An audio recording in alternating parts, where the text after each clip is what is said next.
Hello friends, welcome back to this channel. दोस्तों, इस video में हम लोग रिलायंस इंडस्ट्रीज़ लिमिटेड से जुड़ी हुई एक अपडेट जानेंगे, लेकिन उससे पहले आपसे रिक्वेस्ट करना चाहूँगा। पहली रिक्वेस्ट कि अगर आप डीमेट अकाउंट या ट्रेडिंग अकाउंट ओपन कराना चाहते हैं तो डिस्क्रिप्शन बॉक्स में एक लिंक आपके लिए दिया गया है। दूसरी रिक्वेस्ट ये है कि अगर आप इस चैनल को फर्स्ट टाइम देख रहे हैं तो सब्सक्राइब करके बेल आइकन को हिट कर लीजिए ताकि आपको किसी भी वीडियो की नोटिफिकेशन मिस ना हो। ओके दोस्तों, रिलायंस इंडस्ट्रीज़ लिमिटेड को लेकर के हम लोग एक बहुत ही अच्छी अपडेट है, बढ़िया खबर है, आप लोगों के साथ डिस्कस करेंगे, हम लोग समझेंगे। लेकिन उससे पहले मैं आपको जल्दी से बता देता हूँ रिलायंस इंडस्ट्रीज़ लिमिटेड के अंदर फ्राइडे को क्या हुआ। देखिए, फ्राइडे को 2129.95 के ऊपर ओपन होने के बाद 2078.75 का लो और 2146.95 का हाई बनाया और फाइनली गिर करके 2089.05 के ऊपर बंद हो गया। 76,70,583 total number of shares trade किए गए एनएसई पे और बीएसई पे 3,36,073 शेयर्स ट्रेड किए गए। डिलीवरी परसेंटेज बीएसई के ऊपर तो 33% के आसपास है और एनएसई के ऊपर देखें तो 46.62% है। इस कंपनी की मार्केट कैपिटलाइजेशन है 13,46,413.58 करोड़ रुपए। चलिए मेन टॉपिक की तरफ आते हैं, इसको छोड़ते हैं। ओके दोस्तों, खबर क्या है? खबर को मैं आपको समझाऊं, अपडेट करूं, उससे पहले मैं आपको एक एग्जांपल देता हूं।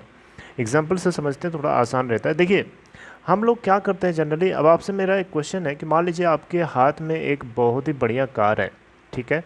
आपके जो भी फैमिली मेम्बर्स हैं, आपके brother sister and many more, तो आपके पास एक बढ़िया कार है और उस कार को आपको आपके घर के आसपास या थोड़ी दूर पे या चलिए थोड़ी सी ज़्यादा दूरी पे हाईवे है। तो कभी कभी आपका मन क्या ऐसा नहीं करेगा कि चलिए अब बारिश हो रही है, चलो घूम करके आते हैं, है ना। या फिर चलो आज संडे है, आज लॉन्ग ट्रिप या शॉर्ट ट्रिप मार के आते हैं। इस तरीके की होता है ना, जनरली हम सभी के साथ होता है, आपके साथ भी होता है, हर किसी के साथ होता है। हमेशा एक तरीके का मूड नहीं होता है, कभी कभी मूड काम करने का नहीं होता, उसमें घूमने का मन करता है। तो ऐसी सिचुएशन में भी क्या बिजनेस की अपॉर्चुनिटीज़ मिल सकती हैं? बिल्कुल। चलिए, आप हाईवे की तरफ निकल गए, मान लीजिए आपको लगा कि हाँ यार गाड़ी में पेट्रोल नहीं है, पेट्रोल भरा लेते हैं। तो पेट्रोल जो स्टेशन हैं, पेट्रोल स्टेशन, उन स्टेशन पे आप रुकेंगे, गाड़ी में पेट्रोल भरवाएंगे। मान लीजिए आपके फैमिली मेम्बर से कोई बच्चा बोलता है मम्मी मम्मी मुझे कोल्ड ड्रिंक पीनी है ना, या फिर मुझे चिप्स खाने हैं, या फिर मुझे चाय पीनी है, कॉफ़ी पीना है, टॉयलेट जाना है। ये सारी चीज़ें अगर पेट्रोल पंप पे अगर आपको आपके मेंबर में से या कोई आपका खुद अगर मन करता है, तो उस सिचुएशन में अगर आपको ये सारी चीज़ें पेट्रोल पंप्स पे मिलने लगे तो क्या एक नया मौका नहीं है? दोस्तों, रिलायंस इंडस्ट्रीज़ लिमिटेड की एक यूनिट है रिलायंस बीपी मोबिलिटी, जो कि एक जॉइंट वेंचर है ब्रिटिश पेट्रोलियम जो कि यूके का है और रिलायंस रिलायंस का इंडस्ट्री का जो रिटेलिंग वाला पोर्शन है, इसके साथ में इन दोनों ने एक जॉइंट वेंचर बना रखा जिसका नाम है रिलायंस ब्रिटिश पेट्रोलियम मोबिलिटी। तो ये फ्यूल मार्केटिंग जॉइंट वेंचर एक नई तैयारी के साथ चाहता है मार्केट में उतरना।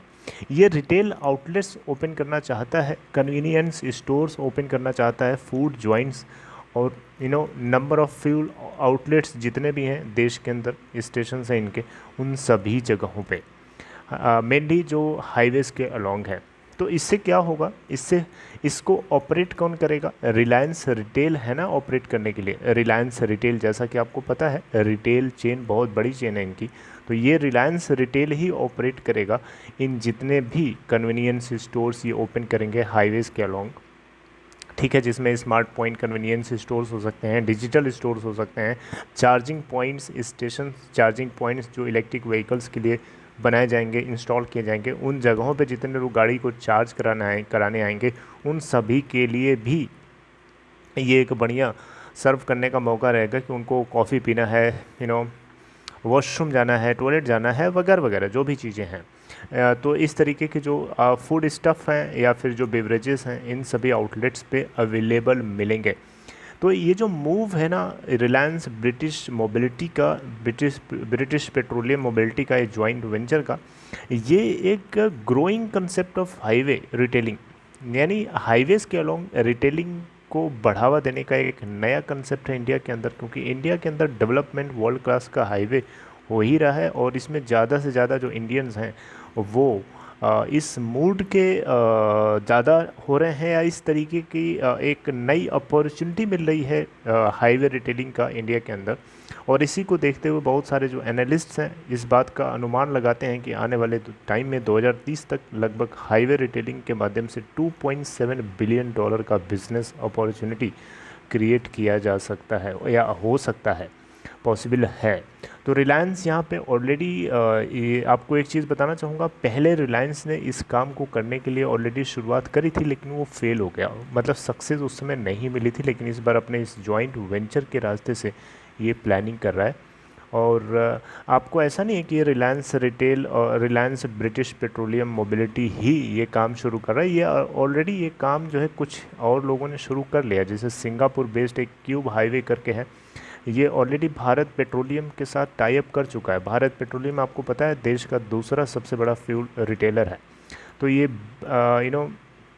Branded food outlets, convenience shops या टॉयलेट फैसिलिटीज़, ये अपने पेट्रोल पंप्स जो हाईवेज़ के अलॉन्ग है, जनरली जो हाईवेज़ के अलॉन्ग है बेसिकली, जहाँ यहाँ ज़्यादा फोकस है, तो ऑलरेडी इनके इंस्टॉल हो चुके हैं, राइट।